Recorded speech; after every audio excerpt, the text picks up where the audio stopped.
Sud Radio Conseil de famille. La chronique patrimoine avec LP Promotion. Ensemble, construisons l'avenir.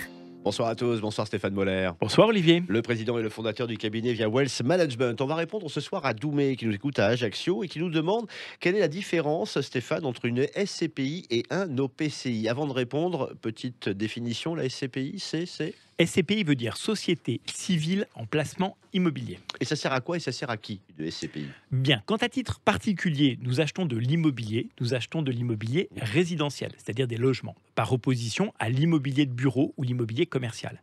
L'immobilier de bureau est plus rentable que l'immobilier commercial, mais aussi beaucoup plus cher. Les tickets d'entrée ne sont pas à la portée d'investisseurs privés. La SCPI est donc un outil de mutualisation qui permet à des investisseurs privés d'investir ensemble et de mutualiser le risque de leur investissement immobilier. Et quel est le business model d'une SCPI, Stéphane? Bon, il est somme toute assez simple. L'immobilier de bureau doit rapporter entre 8 et 9% par an et une part de ses revenus sert à l'entretien des immeubles, la gestion locative, payer la fiscalité locale, c'est-à-dire la taxe foncière, et une part est mise en réserve, de sorte qu'il reste entre 4 et 5% de revenus fonciers aux détenteurs de parts de SCPI. Et ce revenu est net de toutes les charges que nous avons énumérées. Et quels avantages les SCPI offrent-elles?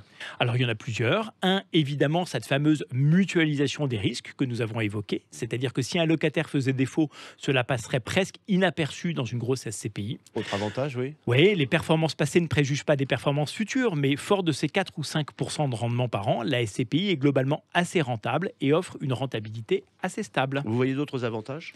Je pense à la facilité de gestion. Avec des parts de SCPI, vous recevez un revenu foncier et vous n'avez presque rien à faire. Enfin, il existe des dizaines de sortes de SCPI, toutes investies sur des types d'immobiliers commerciaux différents. Et pour répondre à Doumé, Stéphane, l'OPCI est l'une d'entre elles, si j'ai bien compris. Alors, dans une certaine mesure, oui. OPCI veut dire Organisme de placement collectif immobilier. Donc, les OPCI sont nés en 2008 par réaction à la crise financière des subprimes.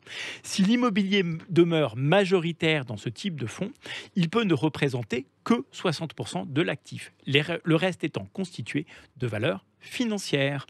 Grâce à la présence de ces investissements financiers, l'OPCI a vocation à être plus liquide qu'une SCPI. Et comment l'investisseur est-il rémunéré? Eh bien, lorsqu'un investisseur place son argent dans un OPCI, ce dernier va percevoir soit des loyers sous la forme de revenus fonciers ou bien des dividendes selon la forme de l'OPCI. L'OPCI, si je résume, Stéphane, permet donc à la fois de bénéficier de revenus immobiliers, normalement assez stables, on l'a bien compris, mais aussi de bénéficier finalement de la liquidité des produits financiers. C'est un bon compromis, hein, si je résume. Un inconvénient peut-être tout de même à investir dans l'OPCI? Alors, si les SCPI sont toujours très lisibles en matière d'investissement, il est quelquefois plus compliqué de savoir ce que contient un OPCI. 2. Les OPCI ne peuvent pas être acquis à crédit. 3. Les placements en OPCI ne sont évidemment pas sans risque. Précision utile. Merci Stéphane, merci Doumé pour cette bonne question. À votre tour de poser la vôtre sur le blog de Conseil de famille, conseil avec un S, au pluriel, -2-famille.com. Chronique à retrouver en podcast, sudradio.fr. À demain. À demain Olivier. C'était Sud Radio Conseil de famille. La chronique patrimoine avec LP Promotion. Ensemble, construisons l'avenir.